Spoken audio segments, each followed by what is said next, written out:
Assalamualaikum warahmatullahi wabarakatuh. Bertemu lagi dengan saya di Al-Fatih Channel dalam pembelajaran daring bahasa Indonesia. Nah, kali ini saya akan membahas tentang teks prosedur. Ya, di sini akan kita bahas tentang pengertian, kemudian tujuan, serta ciri-ciri dari teks prosedur. Sudah siap? Kita mulai pembelajaran hari ini. Namun sebelumnya kita berdoa dulu. Menurut agama dan kepercayaan masing-masing. Silakan berdoa. Mulai. Selesai. Ya, dibiasakan ya. Setiap melakukan suatu kegiatan harus diawali dengan doa. Nah, untuk teks prosedur ini merupakan materi kelas 7 ya, tepatnya di bab yang ketiga ya. Nah, jadi bab pertamanya waktu itu teks deskripsi, kemudian yang kedua adalah cerita fantasi, dan yang ketiga sekarang kita masuk teks prosedur. Ya, pastinya kalian bertanya-tanya, apa sih yang dimaksud dengan teks prosedur itu? Nah, teks prosedur adalah teks yang berisi langkah-langkah atau tahapan yang harus dilakukan untuk mencapai suatu tujuan. Teks ini diklarifikasikan menjadi 3 jenis, yaitu teks yang memuat cara penggunaan alat, benda atau sejenisnya, kemudian teks yang memuat cara melakukan suatu aktivitas, dan yang terakhir, teks yang berisi kebiasaan atau sifat tertentu. Nah, inilah pengertian dari teks prosedur.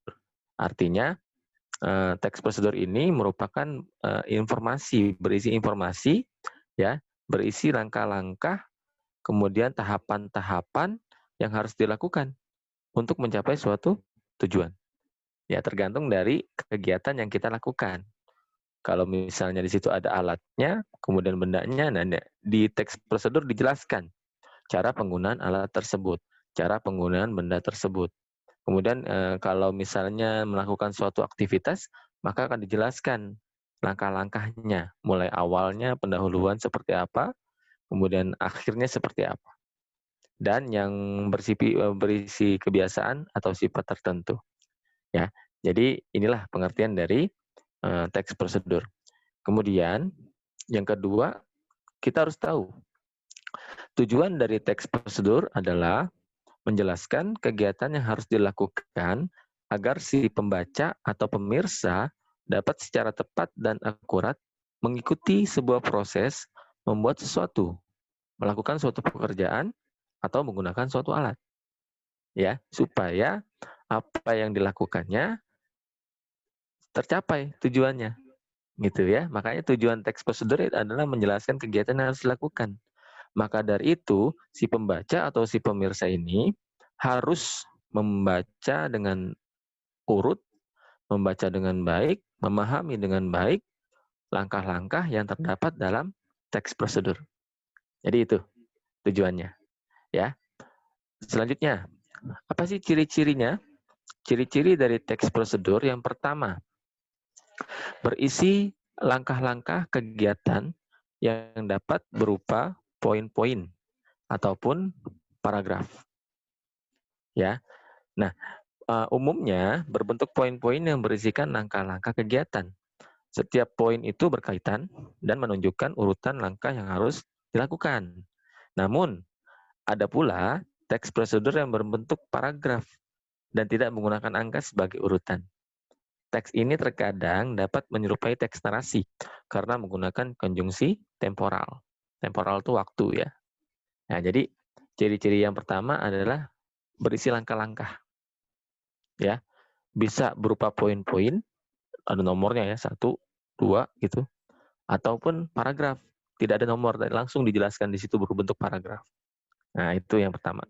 Kemudian, ciri yang kedua adalah menggunakan kalimat saran dan larangan. Ya, ulangi, menggunakan kalimat saran dan larangan. Kalimat saran dalam teks prosedur ini tujuannya untuk mengarahkan seseorang melakukan sesuatu agar mendapatkan hasil yang lebih baik. Begitu pula kalimat larangan, agar seseorang tidak melakukan langkah yang salah. Nah, ini ciri-ciri dari teks prosedur yang kedua. Untuk yang ketiga, ciri-cirinya adalah disusun secara sistematis dan dijelaskan secara detail. Ya, teks prosedur berisikan isinya langkah-langkah ya kan. Maka dari itu harus disusun secara sistematis dan runut, mulai dari awal sampai akhir. Ya, jangan sampai ada yang tertinggal langkah-langkahnya karena nanti tujuannya tidak tercapai, ada yang kurang gitu. Ya, makanya harus disusun secara sistematis dan dijelaskan secara detail, harus sejelas-jelasnya. Itu yang ketiga. Kemudian yang keempat, berisi informasi yang bersifat objektif. Objektif itu nyata gitu loh. Ya. Informasi yang disampaikan ini berupa kenyataan gitu. Berdasarkan sebuah percobaan, analisis, dan bukan hayalan dari si penulis. Bayangkan kalau misalnya yang disampaikan itu berupa hayalan. Ya. Misalnya cara membuat mie goreng misalnya. Nah, itu mie-nya ternyata digoreng beneran, pakai minyak goreng kan salah. Nah, itu namanya tidak objektif. Walaupun namanya mie goreng, tapi cara pembuatannya tidak seperti itu, ya kan? Tidak digoreng gitu. Tapi tetap direbus dan tidak ada kuahnya. Itulah ya, makanya harus bersifat objektif. Dan yang terakhir, terdapat bilangan urutan atau angka yang menunjukkan urutan atau langkah prosedur. Seperti yang tadi dijelaskan sebelumnya, ya kan? Bahwa teks prosedur dibuat menggunakan tahapan. Umumnya ditulis menggunakan angka. Tapi untuk teks yang berupa paragraf, akan terdapat urutan langkah yang ditunjukkan dengan kata seperti yang tadi, konjungsi temporal. Pertama, kemudian kedua, tulisan ya, bukan angka, tulisan. Pertama, kedua, ketiga, kemudian setelah itu, ya.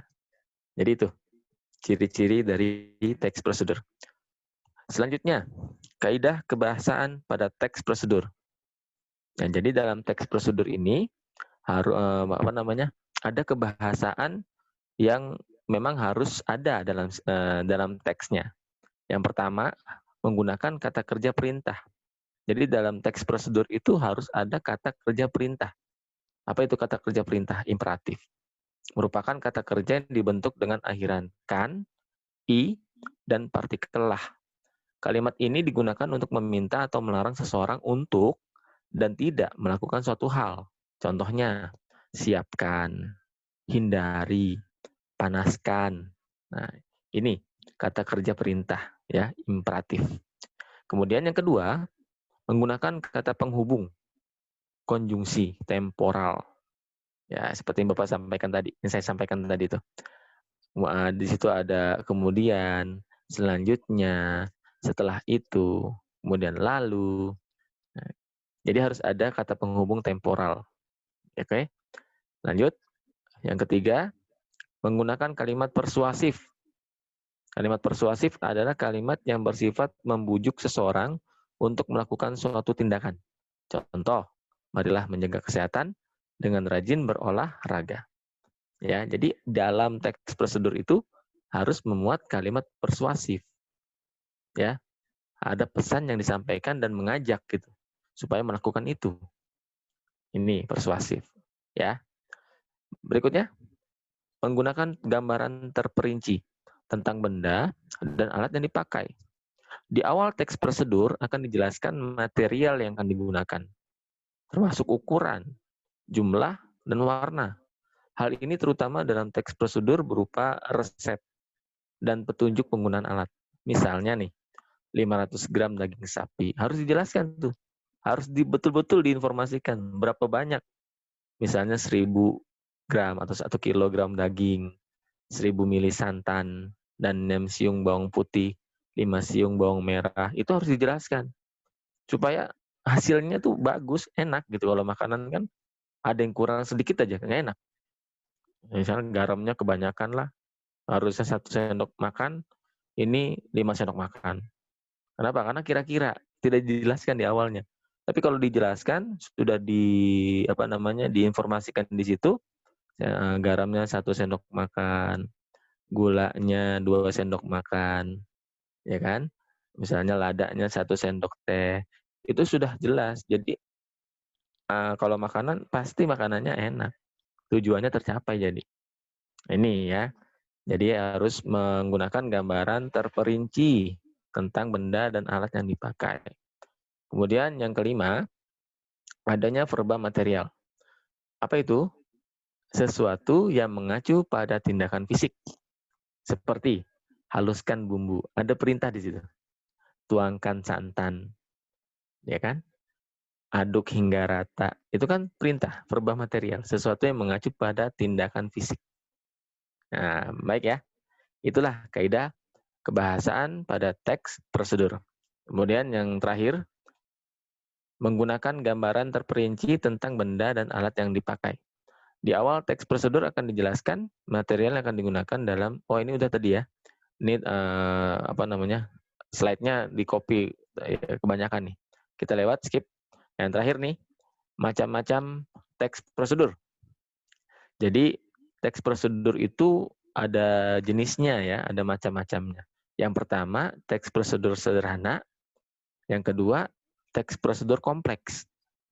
Nah, untuk teks prosedur sederhana, ini langkah-langkah yang terdapat di dalam teks tersebut hanya terdiri atas 2 hingga 4 langkah. Jadi sedikit langkah-langkahnya. Contohnya, prosedur mengoperasikan setrika. Itu kan hanya sedikit ya, nggak banyak gitu. Langkah-langkahnya itu cuma sedikit. Kemudian menyalakan komputer, itu juga hanya sedikit langkah-langkahnya. Dan menyalakan TV, ini kan gampang gitu ya. Jadi mudah. Kalau teks prosedur sederhana ini lebih kepada alat atau benda yang memang penggunaannya itu tidak sulit. Ya, orang lain menggunakannya itu mudah gitu.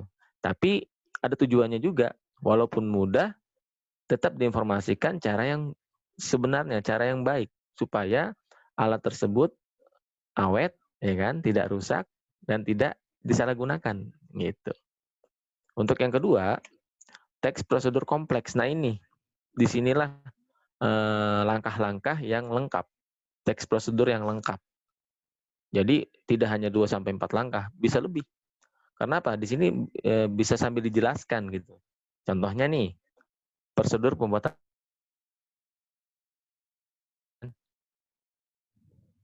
tes. Ya, contohnya prosedur pembuatan KTP. Itu kan langkah-langkahnya banyak tuh. Mulai dari awalnya dia harus kemana, ya kan? Kemudian dibawa kemana, sampai jadi, ya kan? Kemudian mendaftar sekolah.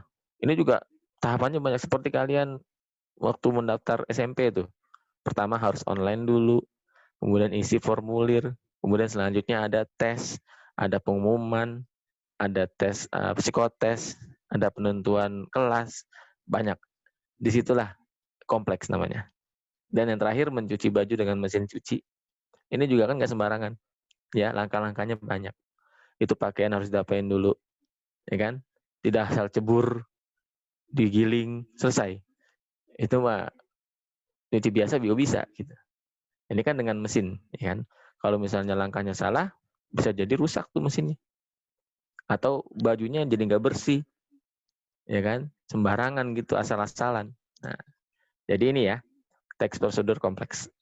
Jadi ada 2 tadi. Yang pertama sederhana, kemudian yang kedua kompleks. Bisa kalian lihat perbedaannya. Oke? Baik, di situ materinya tentang pengertian, tujuan, dan macam-macam teks prosedur. Untuk selanjutnya nanti pertemuan berikutnya kita akan bahas mengenai struktur. Ya, struktur dari teks prosedur. Setelah ini kalian ada tugas, silakan disimak tugasnya dan dikerjakan dengan tanggung jawab. Oke ya, karena di daring, Bapak nggak tahu kalian ngerjainnya jujur atau tidak. Pesan Bapak adalah kerjakan dengan jujur, disiplin, dan merasa diawasi. Oleh siapa? Oleh Allah Subhanahu wa Ta'ala. Jadi kalian benar-benar mengerjakannya dengan penuh tanggung jawab. Oke ya. Terima kasih atas perhatiannya, Bapak Hari. Billahi taufiq wal hidayah. Wassalamualaikum warahmatullahi wabarakatuh.